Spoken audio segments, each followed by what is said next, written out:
David Ornstein has dropped an update on the Athletic pod regarding Manchester United's situation with that third midfielder. Now, Ornstein himself, Fabrizio Romano, every single journalist has said third midfielder coming in. We know all the situation. We know what's been going on the last couple of weeks. And this is definitely happening for United. It's just when and what United are doing. David Ornstein has been the one that's broke every single one of Manchester United's transfers so far this transfer window. The only one, in fact, he didn't do was, I think it was Laurie Whitwell of The Athletic also, who broke the Caldalo one.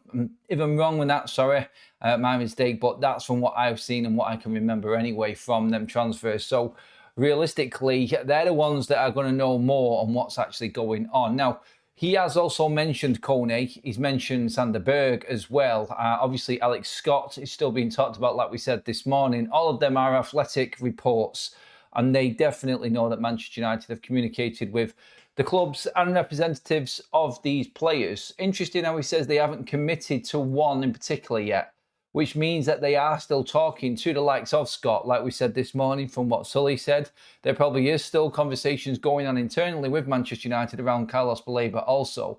And the ones that are easier to make happen are obviously Sandberg and Manu Koné. They're the ones that everybody is waiting for a response from, and I think a realistic report or big update, you could probably say, is probably more to the point. When you look at them two, both going far in the World Cup, obviously Sandberg with Norway to the quarterfinals, on just making it back home again. And obviously this is what happened with Tielemans, and we found out about him. But with there being another option in midfield in that area, see, Tielemans was a player that Manchester United wanted, that was the experienced ball-controlling midfielder that gave United that extra bit of creativity as well. And that was easy to do because there's not really anyone at that price that competes with Youri Tielemans.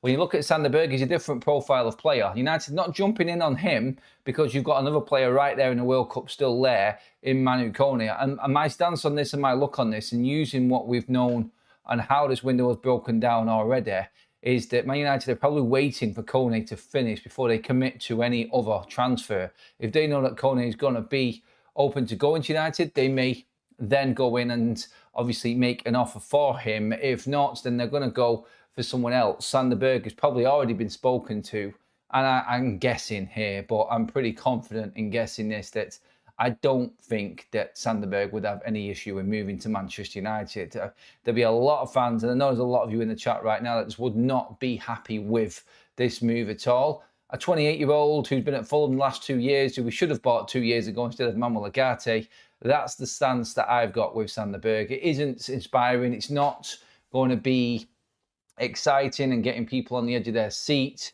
It is definitely not the rebuild that we expected, but it is an option, and we have to accept that that is an option. And the stance for Manchester United is, like we've always reported, they're not bothered what we think or what anybody else thinks. If they think that that player fits the profile and what they want, then they're going to go for that player. It's as simple as that. So it's there, and we have to just look at it. Now, Kone, the situation with him has definitely moved on today if you listen to the Italian reports. Now, first of all, when it comes to it, Corriere dello Sport this morning were talking about this as well. Manchester United are reportedly the front runners to sign Roma midfielder Manu Koné and are prepared to submit a £47 million bid. A formal offer could arrive as early as tomorrow when he arrives back in France. That is obviously how it has worked in this World Cup, like we have described on this. So that was your Italian reports, and that was everything that they were saying earlier on today. Then you've got Peter O'Rourke, who has come out and said about this as well. In terms of Kone, you've got Roma are reluctantly set to accept a bid from Manchester United for Manu Koné. He is high on United's shortlist as they chase a third summer midfield signing after Santos and Tielemans, with scouts having watched him closely. Roma's financial problems mean they'd find it hard to turn down a strong bid despite Kone having 3 years left on his deal. Now, financial situation and financial problems, we've talked about that this morning. They're also looking to try and sign Crescencio Somerville. Now, Fabrizio Romano has updated us on the situation with Somerville. Now, we know now for certain that there are problems at Roma regarding the finances. Romano has just come out in the last hour and said that a bid for Summerville has been rejected. West Ham want 50 million euros guaranteed. So they're getting all this, they're getting very, very bullish at the moment, West Ham, because of what happened with Fernandes. They think they can do this with every single transfer. If Roma want to sanction that deal, then they have to move players on as well. Now, Summerville apparently is happy to go there. Garnacho is also happy to go there, although they're trying to do an offer with a option or maybe obligation to buy Garnacho, is the story that I've seen so far. All of this talk of Roma making signings and everything moving in that direction for them regarding their attacking side of the team is positive in a way for this transfer to happen. Look, I say positive in terms of getting a deal done here and Roma accepting the Manchester United offer for Kone because they need the cash. But obviously, there's still a debate whether you actually like Kone, if you think it's the right move for Manchester United.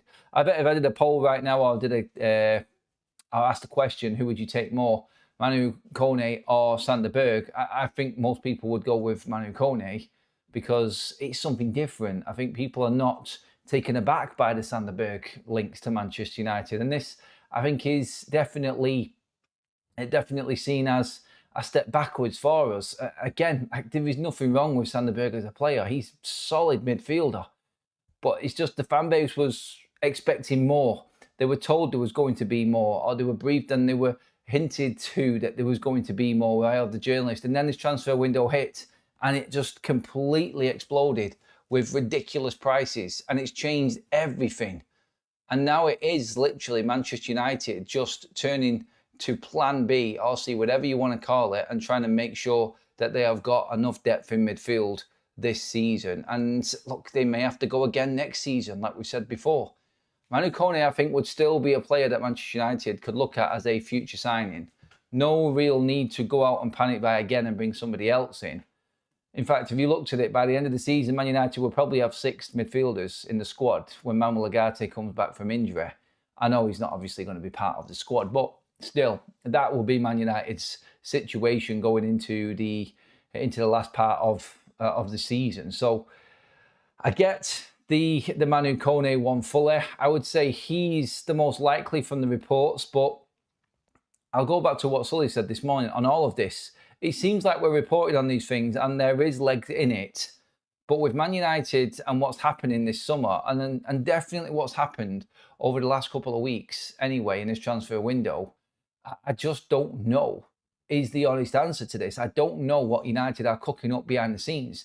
There definitely could be something else that we don't know about. There could be a little sneaky bid going in for Carlos Baleba. Anything right now. Scott, Baleba, Berger. You got Sangare, like we said, as well. Now, Kone. There is several options there for Manchester United yet to go in on. There have been some reports, and I like to bring you everything, of course, that's on here. And again, the price tag from Dortmund for their player, for their players in terms of, why has his name left me completely now? Oh, you all know who I mean anyway. Why have I forgot his name? This happens to me sometimes. I have to forget the name of the bleeding player. You all know who I mean anyway. I'm sure it'll come up in the chat in a minute, and then I'll just remind myself and I'll go, how the hell did you forget that guy's name? But yeah, I want to come into the comment section now anyway on this one. Let's see what we've got in here as well. Carl says, for me, Baleba, Wharton are the only two that can make me think the central midfield rebuild has been half decent. Metcha, Felix Metcha, that's the one. For God's sake, thank you everybody in the chat. I sometimes lose my way, well, in the middle of the stream.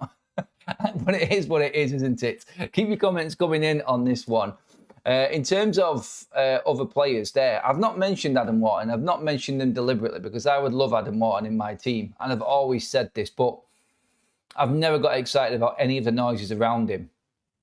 Then again, like I just said, anything now is actually possible for Manchester United. Is he that type of player? Now, I would always listen to David Ornstein. And when David Ornstein described the type of midfield that Manchester United want, it's clearly from the same source that has told him all of the information that we're getting first from him about United signing players. So you have to take this as a definite because he's been bang on the money with everything. He doesn't throw out tweets every day. He doesn't do headlines and stories every single day about transfers. He just gets it right the first time. So when he says United are looking for that athlete, that physical specimen, that player that's got the legs, that's going to run around, that's more defensive minded. Adam Wharton is defensive minded. He's not the best tackler. He's not the strongest. He's not brilliant in the air. He's one of the best readers of the football game that I've ever watched. His positional sense and quality and press resistance in his game is outstanding. It really is. And I've always said with Adam Wharton before, when you look at the players and the values of the players that are going in this market right now, you can look at what Adam Wharton has done in this midfield category and say he probably is worth more than all of the others because he's won trophies. And I've always said this all along. He can hold his head up high and say, I'm probably worth this. If you're worth that, then I'm worth 20 million more than you. Because I've just won a European trophy, an FA Cup and the Community Shield. I'm winning trophies with Palace. What are you doing? And that actually carries weight. It does. Actually, having a winning mentality, having trophies in your cabinet, having them medals there, that carries. So, yeah, Adam Wharton might be surprised. I just don't think he's that profile of player that Ornstein is describing. And that's the only reason I'm playing this down, because I don't want to. I would take him tomorrow. I really would.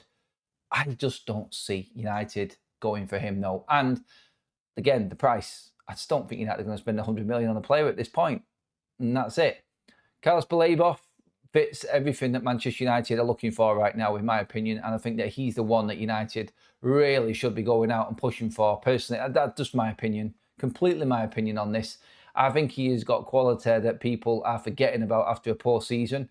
I think he's got the legs that we want. And in a rotation, I think he would be an asset for Manchester United and some.